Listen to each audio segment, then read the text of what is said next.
It is day 2 of Lone Star Drift Speed Sports Racing Park extravaganza, and we have Z-Boys. Are you going back on a track? Yeah, I'm gonna go give them a ride. What's the difference between owning a full Pro-Am car and a 350Z? About $50 a lap.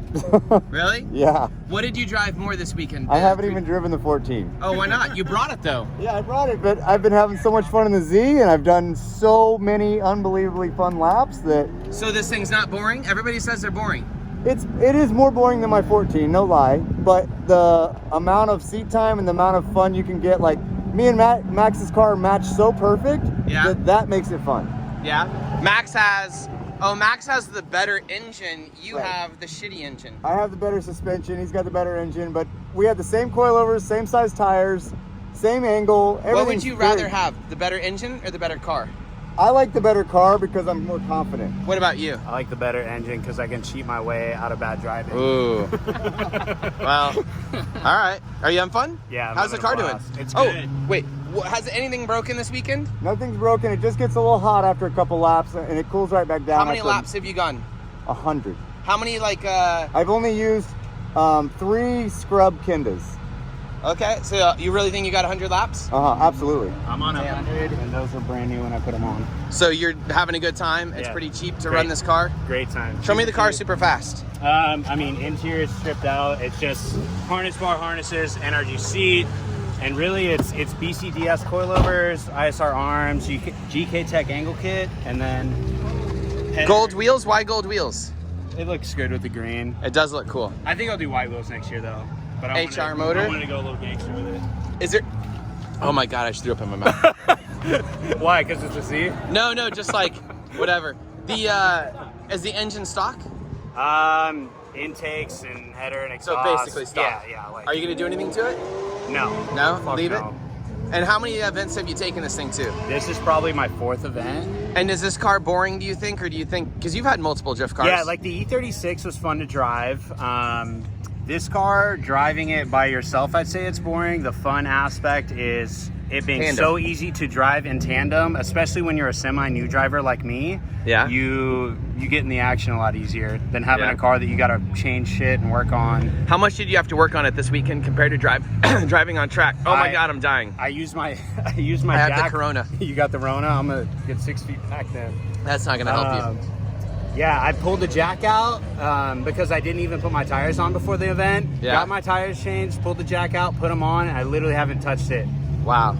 And I've been sitting in the AC all weekend. Fielding doesn't have AC, so I've been making fun of sucker. I feel like I'm doing a commercial for 350Zs right now, but it's more like a service message. I mean, a bulletin. For someone that wants to go drifting and get into drifting, I'm a horrible mechanic. I literally put this car in the trailer, leave it in there, and then start it before the next event, and then I go.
everybody. Just thought I would go ahead and explain a little bit more of what Aaron's trying to show you here in this video. So I'm the one driving the red S14 as well as the red 350Z, and just kind of comparing and contrasting the differences between them. You know, this S14 is a car that's taken me over 10 years to build, paycheck to paycheck. You know, it's taken a lot of effort, a lot of money, a lot of time, more than anything. And so when I'm driving it, you know, I'm a lot more stressed out. It's definitely my baby, you could say, but at the same time, you know, I drive it pretty hard. However, the whole time I'm driving it, I am stressing about how well it's gonna go and if I'm gonna crash. So, for example, this car is basically all fiberglass. And so any kind of small crash or wreck or thing that I hit is gonna really cost a lot, both in time and money to repair. The engine, everything under the hood is extremely expensive, and I don't wanna say fragile, that's not the right word, but maybe temperamental is the right thing. So you're supposed to use, you know, more rare fuels. I don't want to say exotic because I use ethanol E85, so it's not exotic, but you know, it's harder to find than just pump gas. It's a 2JZ, so it's about a $5,000 engine. The turbo package is roughly about $5,000 if you were to add up the wastegates, the turbo, and the manifold. So you got 10K there, then you got another $1,000 or $2,000 in wiring, another $1,000 to $2,000 in ECU and sensors and that sort of stuff. So, you know, and that's not even going into all the time tuning it and the fancy oils that I use. The transmission is a $3,000 R154 from Toyota, and then it's got a $5,000 twin plate carbon clutch. And I'm not saying all these price tags to try and flex or brag or anything like that. I'm just showing you that this is an expensive, you know, drivetrain under the hood. So driving it and beating on it mercilessly is not something that I want to do till my heart's content. Whereas the Z is a basically completely stock drivetrain. It's $600, maybe to $1,000, depending on what breaks and how much it's going to take to fix it. But it's a very simple OEM. Just pull it out, put a new one in. There's no engineering or thinking involved. There's no design work. You just put it in and go. And the body work is all metal and polyurethane with a KBD body kit. So it's very indestructible. It's very easy to not care about. And in terms of cost of running it, this car costs about $5 a lap, whereas my 240 costs closer to $50 a lap. And so when you add things up, you know, this car is astronomically more expensive to drive.